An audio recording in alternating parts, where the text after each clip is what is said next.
Good morning, everybody. It is Monday, a new day, a new week, the week before Thanksgiving, and I am going to try to start anew. What I mean by this is I'm going to set aside the political garbage, I'm going to set aside the negative garbage, I'm just going to set aside my garbage. I'm taking my garbage out, basically. I've taken my garbage out. I'm done. But I have a comment this morning that I want to focus on it because it's not a bad comment. It's a simple question of who owned the land that we call America before Christopher Columbus came. Nobody. The Native American people did not claim ownership over the land. In fact, the Native American people claimed that the land owned them. If it wasn't for the land and all that it provided, they would not be. So the idea of ownership of anything is a Anglo or white person thing. It's not a Native American thing. Native Americans do not claim that they own the land. They just live off the land. There's no claim of ownership. Like a wolf pack, there is territory boundaries, but there is no ownership of the territory. It is basically this tribe lives here, this tribe lives over here, this tribe, that's how the Native Americans were. They did not claim anything as theirs because it wasn't. Native Americans could have been displaced by nature itself before the white man or the Anglos came to this land. Now, as for the name America, I don't know if that was a Christopher Columbus thing, a Pilgrim's thing, or the British Empire basically giving it a name because the Native Americans did not have a name for this land. Other than that, I cannot really give you more than that information because that's kind of all I know. Anyhow, moving on from that. Jerry Ann and I, the last 2 days, day and a half, however you want to put it, have been going through the process of organizing stuff, cleaning up stuff, and getting ready for what we want to do in the new year. Part of what we want to do in the new year is we want to rearrange our bedroom and her craft room to make it more appealing, I guess. I know we did that. We did basically rearrange her bedroom back at her old house, her father's house, 481 in New York. I give you the house address, but I don't give you the street address. I just give you the house address. So we have been going through the process of redoing our files because, well, one of the things in the craft room, which is a filing cabinet, it's a decent filing cabinet, but the problem is it takes up a little bit of room. And being I did what I did with the bookcase, cleared out the space in the two bottom drawers of my desk that are designed for files. So we're going through the files, we're purging old information for old house equipment and things that we don't have no more, like the washer and dryer and refrigerator from New York. We still have files from there. The old dishwasher, because we had to get a new one, we got rid of those papers. We've gone through and we've organized our taxes and the receipts for the last couple of years because her business adventure, she is allowed a tax write-off for purchases that have to do with her channel, like all her crafting purchases, all the stuff that has to do with crafting supplies. That's a tax write-off. The plus side of having your own personal little business, which in a way this kind of is because you're an entrepreneur and you're doing your own thing and it's earning you money. So anything you have to do for your channel becomes a tax write-off. Now, I'm sorry, I'm thirsty, my throat is dry, and I'm still trying to wake up, and that's coffee. If somebody is annoyed or upset by the fact that I'm drinking coffee to keep from having to choke or clear my throat every 30 minutes. Well, actually, more like every 30 seconds this time of year. I apologize. I need to do it. It's something I have to do for my throat, my voice, and the whole 9 yards. Even though, because of sinus problems due to allergies, my voice sounds a little distorted. But yeah, we are going through the process of cleaning and rearranging and organizing and planning. In fact, I am probably going to spend some of my time today, when we're not working, when I can sit down and do whatever.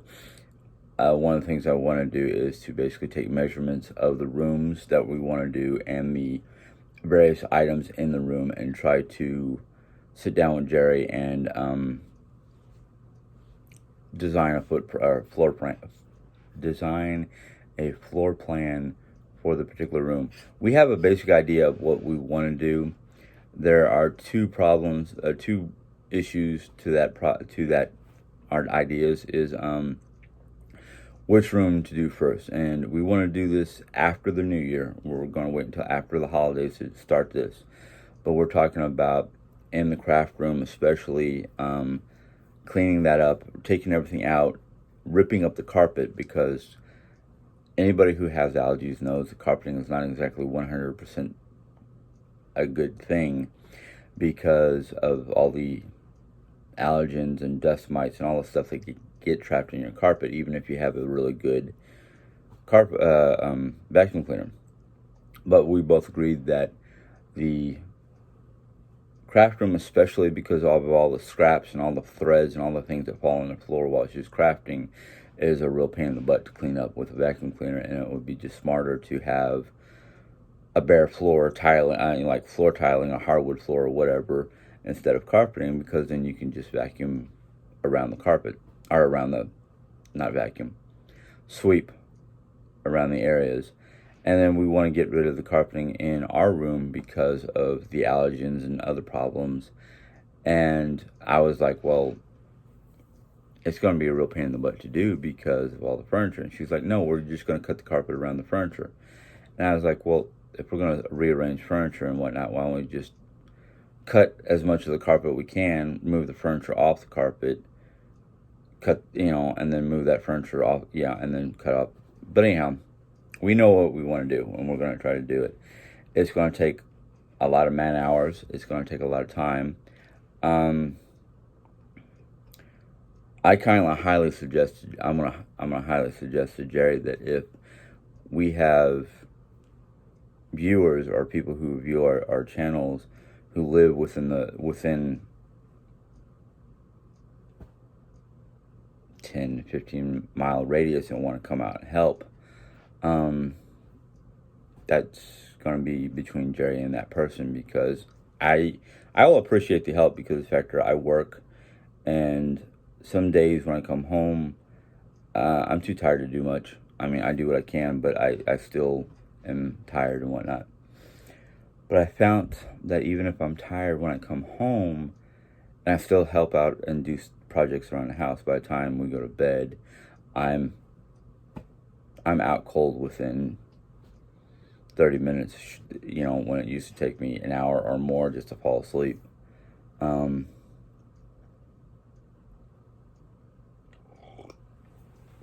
But on the positive side, we're finally basically, yes, we have our days where we're just too sore, or just we're not in the frame of mind to do these things, but we've got plans for the new year, and I want to try to get these plans done quickly, because I don't want to be stuck in a half-done room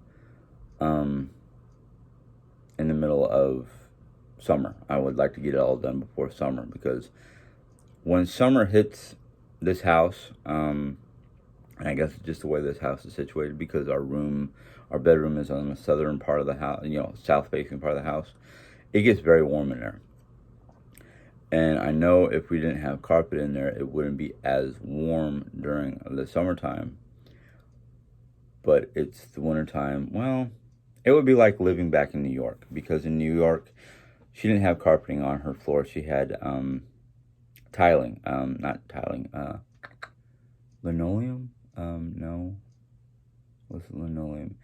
It was, well, it was It was hardwood flooring with some tiling on it, some like of those peel and stick tiles, and throw rugs.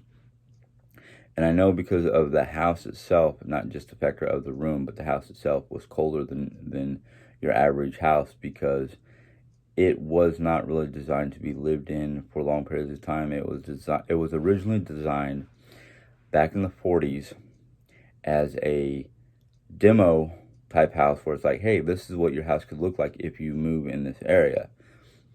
And they just happened to be able to get it for cheaper than the average house, because it was not, no, I'm using the wrong word. It was poorly insulated.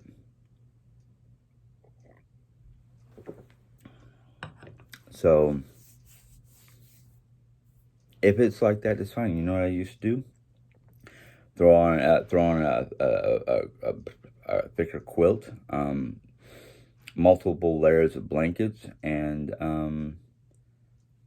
I basically slept in either thermal underwear or sweatpants, which even then, thick, heavy, woolly socks plus thermal underwear plus sweatpants, I was still a little cold. But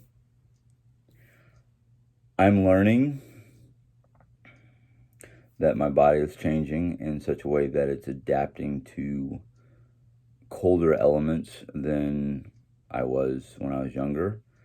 I don't know if that's because of a frame of mind, because a lot of people say mind over matter or things like that.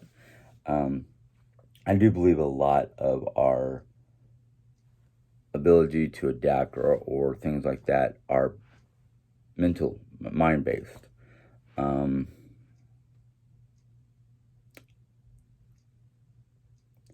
Other than that, I couldn't tell you what's happening, why I'm able to adapt to cold and hot. I mean,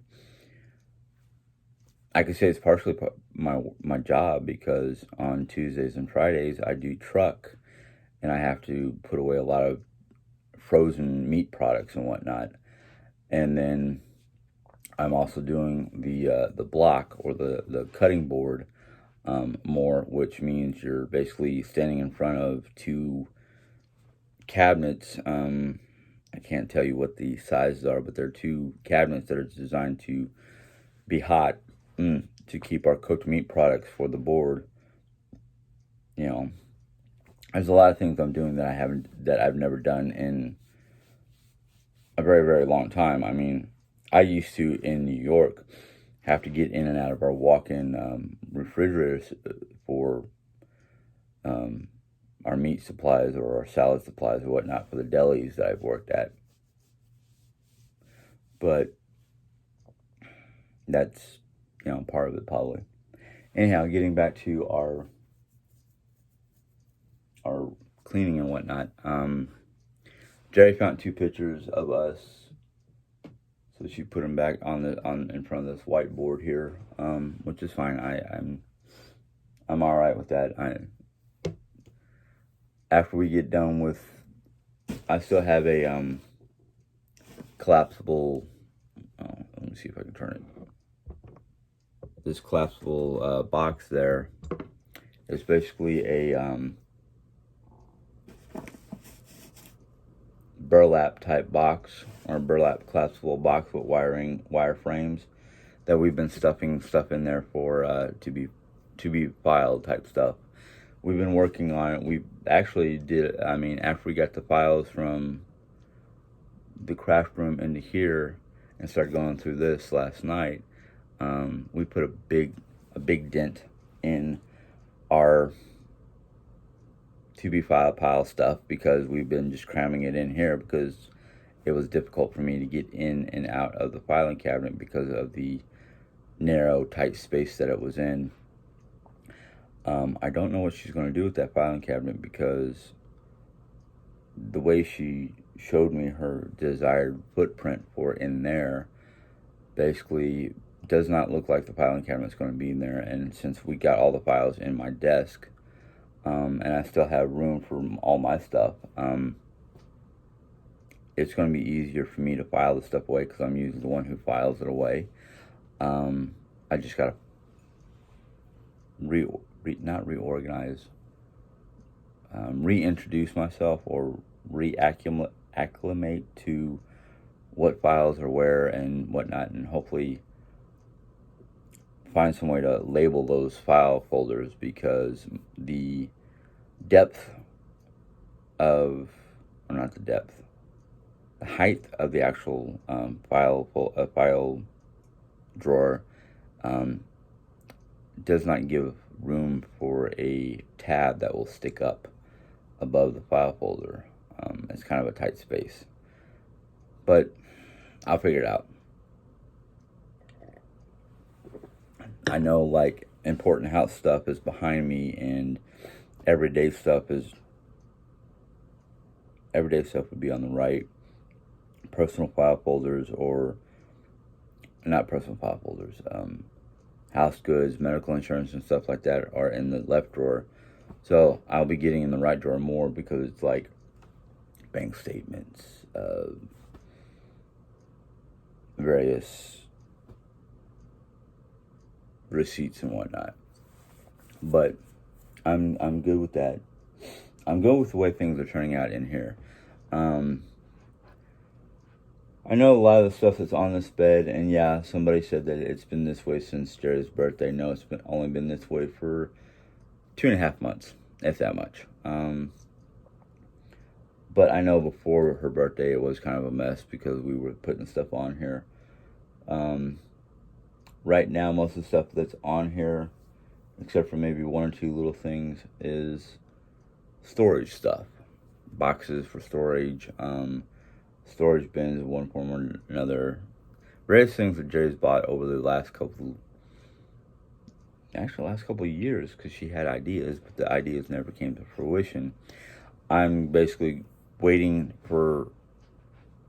I'm now basically gonna. I put a mental note, or a actually written note, that if these file boxes or these storage boxes are not used when we get done with the rearranging the craft room, I'm going to highly suggest she either gives them away or puts them on sale. Sale would be the smarter way, because then she'd get her money back. But she has a hard time putting a price tag on anything. Last yard sale we had, it was up to myself, Mom, and a friend of ours who unfortunately is no longer with us, decide how much to sell them for. Because she has a hard time putting a price tag. My problem is sometimes the price tags I want to put on there are either unrealistically high for a small item, or pennies to the dollar type deal. But if that happens, we'll figure it out. Right now on my desk, I have address labels in my name and Jerry Ann's name, a program disc of one form or another, actually two. Okay, one's for, you probably can get rid of those because I don't think we have those computers no more. And then she left on here. Oh, I forgot that I had this. I need to put this on my car. It's from the Nature Conservatory. It's a car sticker. And then my membership card. Our membership card. Okay, it's got both our names on it. Cool. Good. So, and then, oh, our American Airlines Advantage cards. So, gotta figure out what to do with those. Otherwise, and then she's got,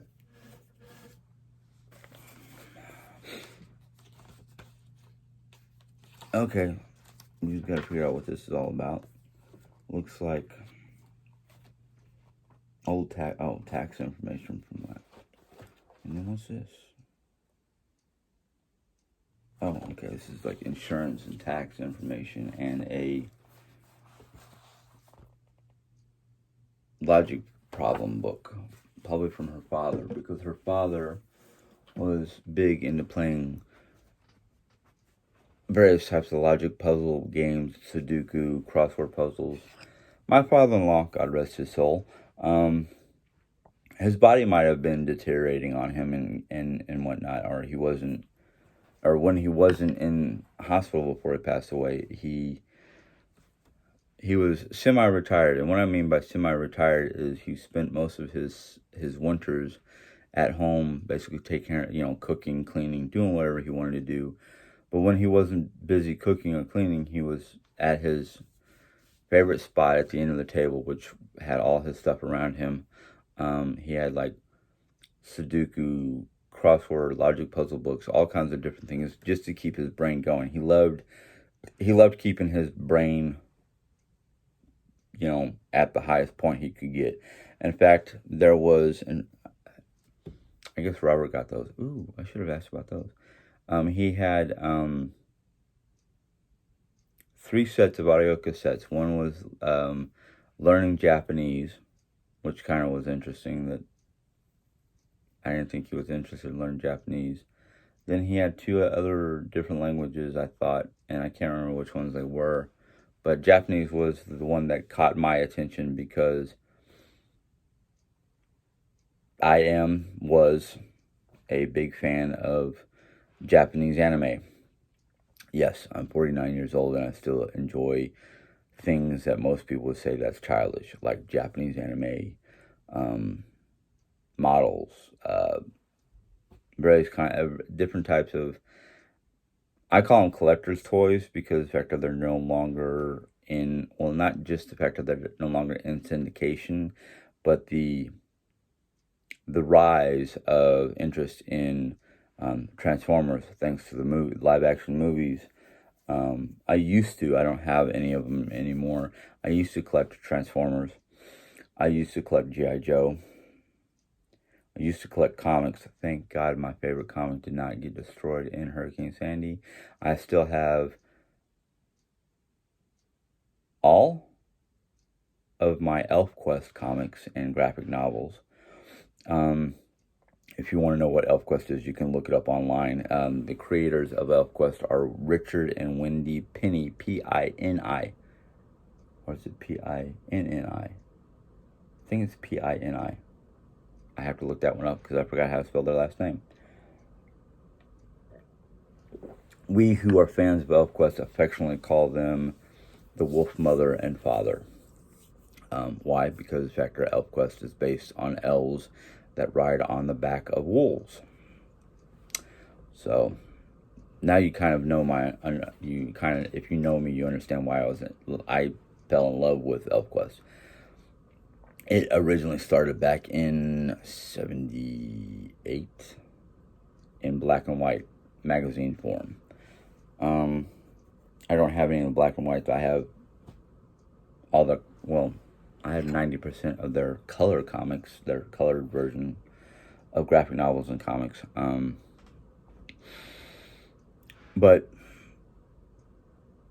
all in all, yes, I will say this. It has to do with my last posting, and yeah, I said I was going to try to get rid of the old, but it comes up, unfortunately. I read a lot of comments this morning, and I realized 2 things from these comments. One, a lot of you are correct. I don't always apologize or acknowledge my faults because I try not to let my faults be my downfall. Unfortunately, sometimes not acknowledging the faults becomes the downfall, and I apologize for that. Yes, I have been, and I used to be for a very, very long time, a very negative, angry person. And I had a lot of hostile thoughts and tensions. But what you've been seeing on my channel is nothing compared to what I used to be before I got married. Because before I got married, I was so intolerant towards other people being negative towards me that I would literally shut them down. And I don't mean just shut them down by ignoring them. I mean shut them down by blasting them with all kinds of anger and hostility, to the point where nobody wanted to basically talk to me, which at that time I didn't care, because back then I wasn't worried about other people. I wasn't worried about another person other than mom. I could care less what people thought about me, or had to say about me or towards me. Um, Not that that has changed drastically. What has changed is the fact that I'm tolerant enough to hear the person out, to read their comments, to read their thoughts or whatnot, and instead of just getting angry about it and blasting them with negativity and anger, I just push it off to the side. You want to be? I don't want to be negative anymore. I don't want to be hostile anymore. I have my moments, and yes, my moments sometimes last longer than a day. Um, but like a lot of you said, there's a lot of bad stuff going on around the world, and we have to deal with it because it's basically in our backyard type thing, our neighborhood, our country, our government, and things like that. I let it get to me. I let it build up because the factor I'm dealing with it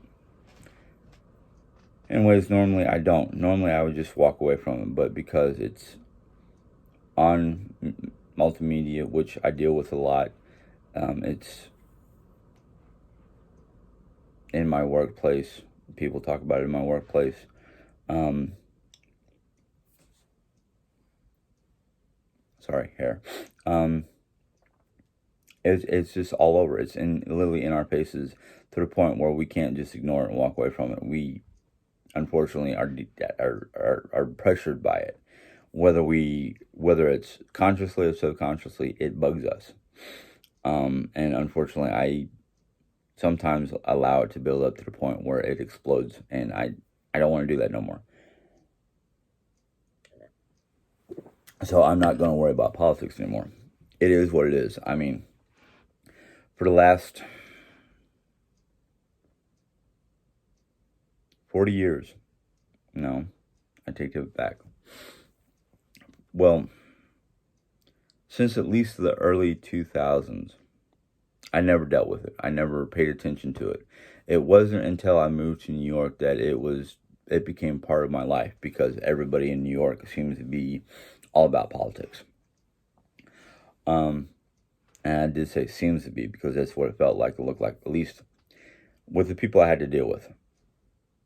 There was some form of political jargon or conversations or whatever going on. And I, for one, tried my best to basically ignore it and whatnot, but unfortunately you can't ignore something that's literally in your face all the time. It becomes, somehow it comes through. And I was born and raised in the military, and for the most part, yes, the military has to deal with politics because they have to listen to the president-elect, the person in charge of president, the person in the president's office, whatever, as well as the commanding officers and generals and a defense secretary and people in the Pentagon. As part of the military, you have to go through your chain of command, and the top of the chain is the president, whether you like the person or not. And the factor that in New York, back when I was in New York in the early 2000s, now what I'm about to say is not a bashing, it's a New York commonality, and I don't like it, but it is. In New York, they knew about a lot of Trump's dealings before he was a president. His business tactics, his business failures, the good and the bad. Now, a lot of people were okay with Trump because the fact that Trump was good business for them. Other people weren't happy with Trump because of the fact that he allowed his businesses, or some of his businesses in New York and the Jersey Shore area, to go to pot. Now, other than that information, I only know what I see. I don't know Trump personally. I don't know his person. I don't know what goes on behind closed doors or off camera. I just see what's happening around the nation under Trump, and I'm not happy. Now, does that mean I disrespect the office of the president? No. I will never disrespect this country, no matter who's in office, because it's not always the office that is going downhill. It's the person in the office dragging it downhill. Now, I don't know nothing about Biden. Literally don't know nothing about Biden. And yes, I did say I wasn't going to go political. This is not political. This is about the person who's going to be in office. All I know about Biden is the snippets of information online, the snippets of information put out to the general public. Do I think Biden's going to do better for the country? No. I don't think either way. I don't think yes or no. Right now, I'm on neutral ground with the president-elect. I don't know nothing about his plans except for what I've heard. Some of them sound good, some of them sound bad, And both sides of the fence, blue and red, have said things about our president-elect as well as our current president. Yes, Trump is still our current president, and I respect the fact that he's the president. Do I respect him as an individual, a non-president person? I'm not happy about him. I'm not happy with him. But he's in a position that commands respect as the president, but as the person, that's a different story. I can separate the two in my brain. Not everybody can. But as for what Biden's planning, well,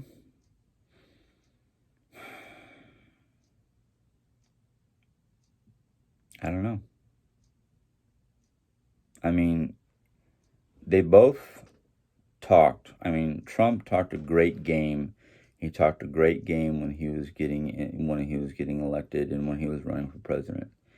This time around, I really can't say much about Trump. I mean, I think Trump has allowed the stresses of being president and the stresses of not getting what he wanted or what he desired cause him to have... I'm just going to put it out there. From what I have heard, when I listened to his speeches and his campaign and whatnot, Donald needs to seek psychiatric help because something is going wrong with his mind. I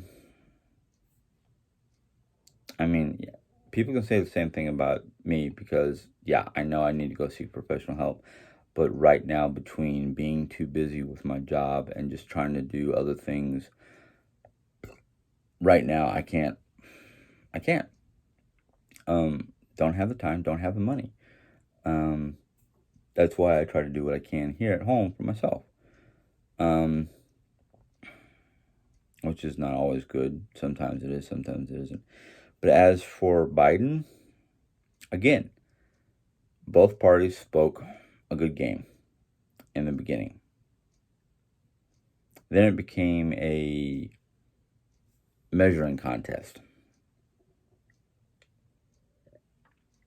If you ladies do not understand what I mean by a measuring contest, ask me in the chats because I'm not going to talk about it online.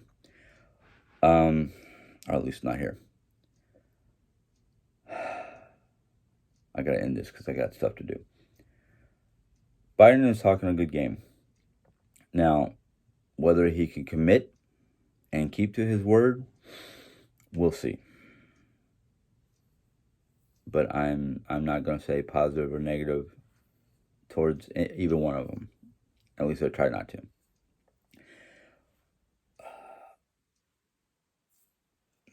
Yeah, I said I wasn't going to talk about politics, yet I just did talk about politics. I apologize. It came across because it came to the forefront of my brain. But to end this as positively as I can, there are changes coming.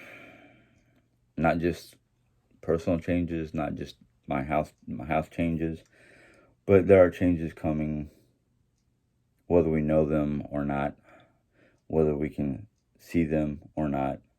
I feel that there are changes coming, and I am hoping to all levels of spirituality as well as religiously. I pray to, yeah, I'm going to say it. I pray to God